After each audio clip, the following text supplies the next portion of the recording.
Hello students, welcome back to CS library. आज का हमारा लेक्चर है मॉड्यूलर प्रोग्रामिंग इन पाइथन। जैसा कि आप लोग जानते हैं, हम लोग पढ़ रहे हैं फर्स्ट ईयर कंप्यूटर साइंस के चैप्टर नंबर 2 पाइथन प्रोग्रामिंग। उसमें आज हम लोग देखेंगे कि मॉड्यूलर प्रोग्रामिंग क्या होती है इन पाइथन। ठीक है, तो चलिए स्टार्ट करते हैं। ठीक है, मॉड्यूलर प्रोग्रामिंग क्या होती है? मॉड्यूलर प्रोग्रामिंग एक प्रोग्रामिंग टेक्निक है सिंपली। ठीक है, जिसमें हम अपने प्रोग्राम को छोटे छोटे पार्ट्स में डिवाइड कर देते हैं। ठीक है, उन पार्ट्स को हम लोग बोलते हैं मॉड्यूल्स। मतलब हम अपने प्रोग्राम को छोटे छोटे मॉड्यूल्स में डिवाइड कर देते हैं ताकि जब हमें कभी ज़रूरत हो तो हम उनको रीयूज़ कर सकें, उनको बार बार लिखना ना पड़े। ठीक है, इसलिए एक पाइथन के अंदर प्रोग्राम्स को मॉड्यूल्स में कन्वर्ट कर दिया जाता है। ठीक है, मतलब एक हमारे पास प्रोग्राम है, वो बहुत ज़्यादा लार्ज है, तो हम लोगों ने क्या करना है, उसको छोटे छोटे पार्ट्स के अंदर, पीसीस के अंदर, या फिर आप लोग कह सकते हैं मॉड्यूल्स के अंदर डिवाइड कर देना। ठीक है, कि अगर हमें कहीं और जगह जाकर किसी और प्रोग्राम को लिखते वक्त वैसे ही सेम मॉड्यूल की ज़रूरत हो तो हम वहाँ से ही उसको इंपोर्ट कर लें और दोबारा से उसको ना लिखें। सिंपल ये होती है modular programming. Modular programming is a technique used to divide a program into smaller, manageable and reusable pieces called modules। ठीक है, कि हम लोग प्रोग्राम को स्मॉलर पीसीस के अंदर कन्वर्ट करते हैं और उन पीसीस को बोलते हैं modules. By breaking a program into modules, developers can work on different parts independently and reuse code efficiently. ठीक है, जब डेवलपर्स किसी और प्रोजेक्ट पे काम कर रहे होते हैं तो वो एफिशिएंटली, ठीक है, उस जो पहले से लिखा हुआ कोड होता है, मॉड्यूल होता है, उसको रीयूज़ कर लेते हैं ईजिली। ठीक है, और उनका टाइम भी बच जाता है।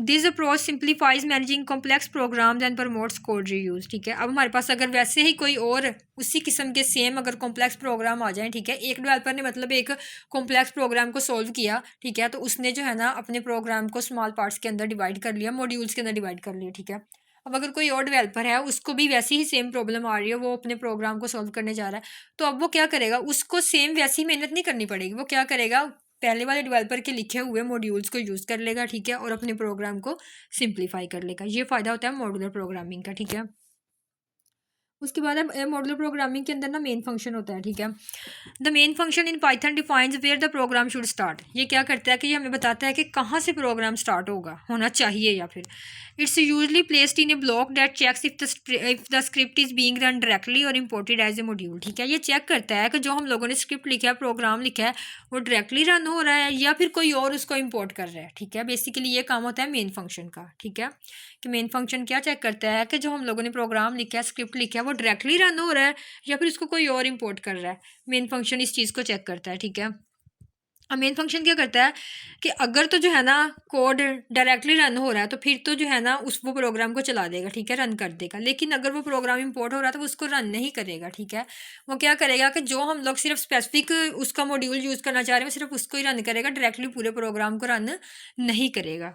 ठीक है, यहाँ पे एग्जाम्पल भी दी गई है, जैसा कि डेफ मेन, हम लोगों ने एक मेन फंक्शन बनाया जिसके अंदर हम लोगों ने लिखा print this is a main function. ठीक है, अब ये जो लिखा हुआ है ना, if name is equal to main, ये होता है हमारा मेन फंक्शन। ठीक है, इसको हम लोग यूज़ करते हैं दोबारा से, अगर हम लोगों ने कहीं पर यूज़ करना हो तो हम लोग ये लिखते हैं और नीचे जाकर लिख देते हैं मेन।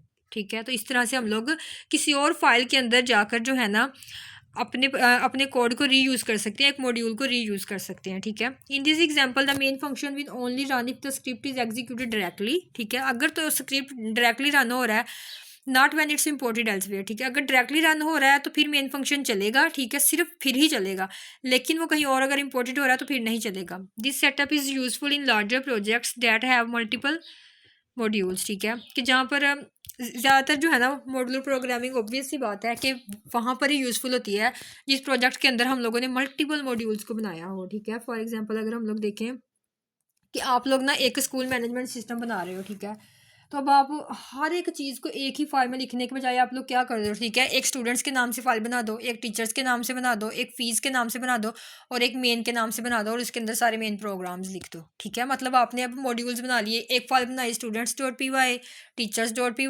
fees.py, ठीक है, management.py, ठीक है, admin.py। मतलब आपने सब कुछ एक ही फाइल के अंदर नहीं लिखा बल्कि उसके छोटे छोटे मॉड्यूल्स बना लिए। ठीक है, अब स्टूडेंट वाला जो मॉड्यूल होगा उसके अंदर आप स्टूडेंट रिलेटेड फंक्शन लिख सकते हो। जो टीचर्स वाला मॉड्यूल है, ठीक है, उसके अंदर आप टीचर्स के बारे में इंफॉर्मेशन लिख सकते हो, फीस वाले के बारे में आप फ़ी कैलकुलेशन लिख सकते हो। मतलब आपने एक मॉड्यूल्स बनाए और उन मॉड्यूल्स के अंदर जो है ना उसके रिलेटेड इन्फॉर्मेशन लिख दी। अब आप उन मॉड्यूल्स को अपने प्रोग्राम के अंदर कहीं भी यूज़ कर सकते हो।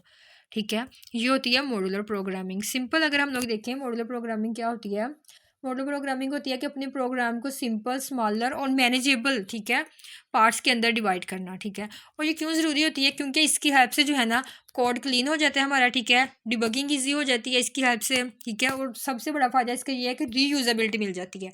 एक ही दफ़ा लिखे हुए कोड को हम लोग बार बार रीयूज़ कर सकते हैं, ठीक है। टीम वर्क में ये बहुत ज़्यादा सपोर्ट करती है, ठीक है। और लार्ज प्रोजेक्ट्स को मैनेज करना ईजी हो जाता है। लार्ज और कॉम्प्लेक्स प्रोग्राम जो हमारे पास होते हैं ना प्रोजेक्ट्स, उनको मॉड्यूलर प्रोग्रामिंग की हेल्प से ईजिली मैनेज किया जा सकता है, ठीक है। तो ये होती है हमारे पास मॉड्यूलर प्रोग्रामिंग, ठीक है। आज का लेक्चर अगर आपको अच्छा लगा हो तो हमारे चैनल को लाइक शेयर और सब्सक्राइब ज़रूर करें। और अगर इसके बारे में कोई क्वेरी और क्वेश्चन हो तो आप कमेंट्स में पूछ सकते हैं। Keep learning, keep growing. Thank you.